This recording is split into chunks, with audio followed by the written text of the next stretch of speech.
बबली और मीना। उनके पैदा होने पर रामनारायण के पैरों तले जमीन खिसक गई। रामनारायण एक बेटा चाहता था। ऊपर से रामनारायण एक गरीब किसान था और दोनों बेटियों की पढ़ाई का खर्चा नहीं उठा सकता था। रामनारायण की पत्नी उषा एक लड़के की चाह में फिर से पेट से हुई।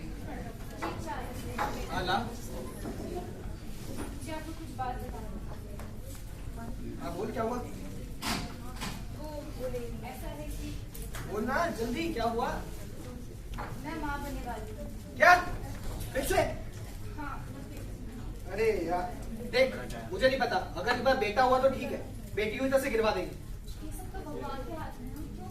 अरे पहले घर में 2 बेटियां, तुझे पता है ना, उनकी पढ़ाई का, उनकी शादी का खर्चा सबका उठाना है मुझे नहीं पता। इस बार बेटी का खर्चा मैं नहीं उठा पाऊंगा। बेटा हुआ तो ठीक है, तो बेटी गिरवा देंगे बस। रामनारायण अपने बच्चे का लिंग जांचने के लिए डॉक्टर के पास गए। डॉक्टर साहब, खबर क्या है कुछ? जी परेशानी कोई बात नहीं है, सब ठीक है, बस ये अपना चेकअप कराती रहे। पर वो बच्चे का लिंग पता चल जाता तो थोड़ी आसानी हो जाती है। देखिए लिंक तो हम बता नहीं सकते, हमारे अस्पताल के नियमों के खिलाफ है। अरे समझिए ना, नियम क्या समझिए, बस हो जाता तो आसानी समझिए। ऐसा नहीं यार क्या कहा डॉक्टर साहब? क्या फिर से लड़की? अब हम क्या करेंगे? अब क्या करेंगे? क्या मैंने पहले कह दिया था, लड़की हुई तो उसे गिरवा देंगे। मुझे लड़का ही चाहिए था बस। ऐसा मत कहिए, हमारी औलाद है। अरे तेरे को पता है ना, पहले से 2 लड़कियां हैं यार, और मेरे को नहीं पता। मैंने पहले कहा था मेरे को बेटा चाहिए। 2 दिन बाद अस्पताल आते हैं, डॉक्टर साहब से पता करते हैं क्या करना है, बस बहुत हो गया। ये पता लगने पर कि लड़की पैदा होगी, उसने बीवी का गर्भपात करा दिया। जैसे ही बबली 13 साल की हुई, रामनारायण को उसकी शादी का ख्याल आया। बेटा बबली, हाँ जी बाबा। बेटा तेरा एक खुशी की बात है, मैं तेरी शादी तय कर दी है। क्या? अगले 1 महीने बाद तेरी शादी है। नहीं, मम्मी बताइए ना, मैं बस 13 साल की हूँ, मैं नहीं शादी करना चाहती। होने तो दीदी, आगे पढ़ना चाहती अरे तुम लोग क्या बातें कर रहे हो? सब गांव में सभी बेटियों की शादी हो जाती है ना इस उम्र में, इसकी भी हो जाएगी, इसमें क्या है? नहीं, मैं घर छोड़ के नहीं जाना चाहती, मैं आगे और पढ़ाई करना चाहती हूँ। उसके ब्याह होने लायक उम्र नहीं है, उसे घर बार खुद संभालना नहीं। तुम लोग चुप रहो और चपड़ चपड़ मत करो। मैंने पास फैसला ले लिया, मतलब ले लिया। 1 महीने बाद तुम्हारी शादी है बस। मम्मी समझाइए। तुम्हारे बाबू को तुम्हें समझाने से नहीं, ये ब्याह तो होके रहेगा। चलो। रामनारायण ने उसकी शादी एक 30 साल के आदमी से करा दी और बदले में 1 लाख रुपए और एक गाय मांगी। ओम मंगलम मंगलम भगवान विष्णु।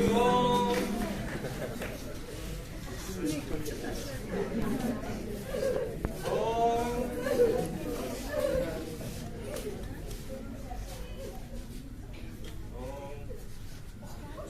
आप एक दूसरे को वरमाला पहनाइए।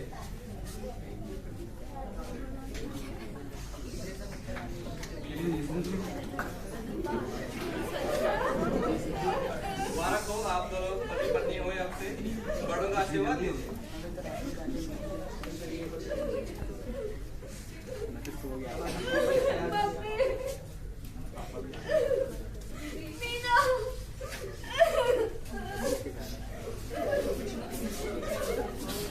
शादी के कुछ महीने बाद ही बबली गर्भवती हुई, परंतु बबली के कमजोर होने के कारण बच्चा बच नहीं पाया। बबली का पति उसकी उम्र की परवाह न करके उसे घर के काम काज और मजदूरी करवाता था। एक रात बबली बहुत बीमार थी और इसीलिए खाना नहीं बना पाई। ये देखकर उसके पति ने उसे बहुत मारा पीटा। बबली किधर है? हाँ जी, हाँ। खाना लेकर आ। खाना फिलहाल बन नहीं पाया। क्या? खाना क्यों नहीं बनाई? दिन भर काम करो और उसके बाद घर पर आकर मैं बीमार हूँ। नाटक करती है। नाटक करती है। आप दारू पीने पड़े रहते, कुछ नहीं खाने बनाने घर कैसे चलाते हैं? हाँ? स्कूल सिखाएंगी। ये रोजमर्रा की बात हो गई थी। 2 साल बाद बबली फिर से पेट से हुई और उसने एक लड़के को जन्म दिया।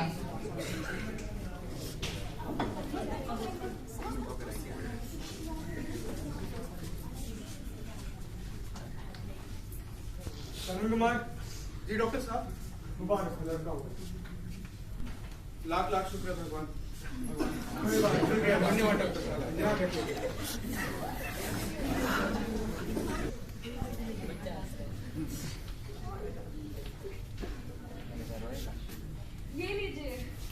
बबली, तुमने मुझे आज दुनिया की सबसे बड़ी खुशी दी है। मैं खुश हूँ कि आप बहुत खुश हैं। अब हमारा बेटा हमारा नाम रोशन करेगा। मैं बहुत खुश हूँ। मांगो, आज तुम्हें क्या मांगना है? मैं फिलहाल सोच रही थी कि मैं सिलाई बुनाई का काम शुरू कर दूं। थोड़े पैसे भी कमा लूंगी अगर आपकी इजाजत है तो। वो सब तो ठीक है, पर लेकिन मेरी एक शर्त है। तुम्हें अपने कमाई के सारे पैसे मुझे लाकर देने होंगे। ठीक है। बबली असहाय थी। उसने शर्त मंजूर कर ली। जब बबली ने काम करना शुरू किया तो उसकी अच्छी कमाई हुई। छुपाकर उसने कुछ पैसे अपनी छोटी बहन मीना की पढ़ाई के लिए जोड़ना शुरू किया। वह जानती थी कि मीना की जिंदगी पढ़ाई के बिना बर्बाद हो जाएगी और अपनी बहन के लिए वो ऐसी जिंदगी नहीं चाहती थी। काफी रकम जुड़ने के बाद वह बबली अपनी बहन मीना से मिलने गई। दीदी, अरे मीना कैसी हो? मैं ठीक हूँ दीदी, आप कैसे हो? बिल्कुल ठीक हूँ। माँ बाबूजी कैसे हैं? वो अच्छा, मुन्ना कैसा है? बिल्कुल ठीक है मीना। और तुम्हारी पढ़ाई कैसी चल रही है? अच्छी चल रही है दीदी। मैंने तुम्हारे लिए कुछ पैसे बचाए थे अपने कमाई से। दीदी आपकी कमाई के पैसे दीदी मैं कैसे हाँ रखूं? हाँ मीना, तुम्हारे ही है। पढ़ाई आगे आगे और पढ़ाई करनी है और उसके लिए पैसे रख लेना और ख्याल रखना, और इनमें से कुछ माँ बाबूजी को भी दे देना।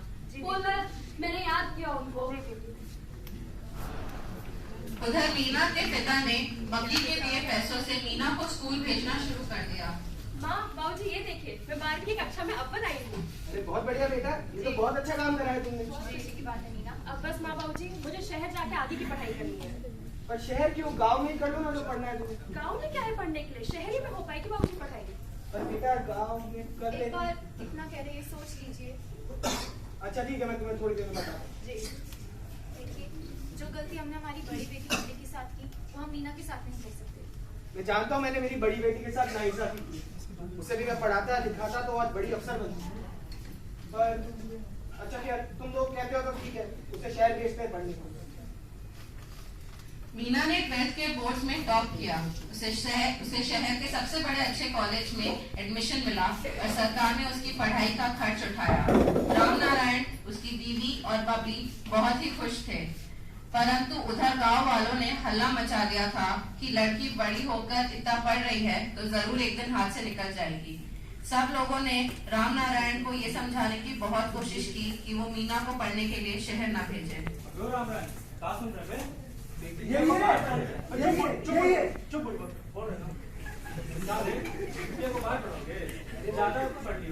वो पढ़ना चाहती तो उसे पढ़ने दीजिए, आपको क्या करना है?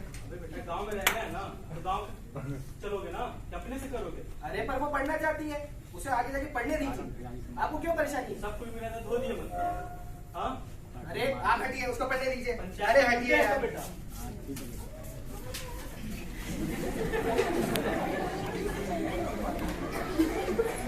मीना शहर पहुंची। उसकी ग्रेजुएशन पूरी होते ही उसने एक कंपनी में नौकरी पा ली। मीना अच्छे पैसे कमा लेती थी और उसका गांव में नाम रोशन हुआ। एक दिन मीना रात को ऑफिस में देर से अपने काम के सिलसिले में रुकी थी। तभी अचानक उसी के ऑफिस में काम करने वाले एक अधिकारी ने उसके साथ छेड़छाड़ की। अरे मीना, सर आधी रात को क्या काम कर रही हो? सर बस थोड़ा काम करके उस पर जा ही नहीं थी। अरे आधी रात को तुम अकेले से जाओगी? मैं छोड़ देता चली हूँ। जाऊंगी। अरे मैं कह रहा हूँ ना, मैं छोड़ देता। चिल्लाओ मत! मुझसे भी चिल्लाना नहीं। और हरकत जो आज तुमने की है, दफ्तर में किसी को भी बताया ना, बदनाम करके रख दूंगा, समझी? मीना बहुत ही डर गई थी। वह जानती नहीं थी कि वो क्या करे। तभी उसने अपने बहुत अच्छे दोस्त और कंपनी में काम करने वाले साथी मनोज से सलाह ली। घबराओ मत, हमारे साथ बहुत गलत हुआ है। हम इसकी शिकायत आंतरिक शिकायत कमेटी से करते हैं। मेरी सहायता क्या होगी? देखो, हर ऑफिस में एक आईसीसी होती है जो ऐसे छेड़छाड़ के मामलों की शिकायत दर्ज करती है और उसकी पूरी जानकारी करती है। चलो। उधर मीना एक मुसीबत से निकली और गांव से उसकी बहन बबली की मारपीट की खबर आई। बबली के पति ने शराब पीनी शुरू कर दी थी। वह नशे में धुत होकर बबली और उसके बेटे की बहुत पिटाई करता था और बबली के कमाए सारे पैसे शराब में उड़ा देता था। बबली के पति ने बबली की सिलाई और बुनाई का काम भी बंद करवा दिया था। क्या कर रही है?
बड़ी मुसीबत में। ठीक है, उन्हें अंदर भेज दीजिए। नमस्कार मेरे साथ। नमस्ते नमस्ते, बताइए क्या परेशानी है आपकी? ये मेरी बड़ी दीदी है। जब मैं 13 साल की थी तभी इनकी शादी करा दी, वो भी 30 साल के आदमी। और वो आदमी अब शराब पीकर आता है, मेरी दीदी को मारता है, उसके मुन्ने को मारता है और उसकी सिलाई बुनाई का काम भी रुकवा दिया। आप प्लीज कुछ करिए। आप बिल्कुल चिंता मत कीजिए, हम आपकी पूरी सहायता करेंगे। सबसे पहले तो हम आपकी यहाँ पे शिकायत दर्ज करेंगे और कोर्ट में जाके केस भी करेंगे। पैसे नहीं है मेरे पास। आप उसकी चिंता मत कीजिए। संविधान के नियमों के अनुसार जो लोग वकील रखने में असमर्थ होते हैं उन्हें निःशुल्क वकील दिया जाता है, वो आपकी पूरी सहायता करेगा। जी धन्यवाद। राष्ट्रीय महिला आयोग ने उसकी मदद की। साथ ही साथ मीना के साथ बदसलूकी करने वाले अधिकारी को मामले की जांच करने के लिए नौकरी से सस्पेंड कर दिया गया था। इससे पता चलता है कि हमारा कानून महिलाओं की सहायता के लिए बनाया गया है, जो उनकी रक्षा करता है।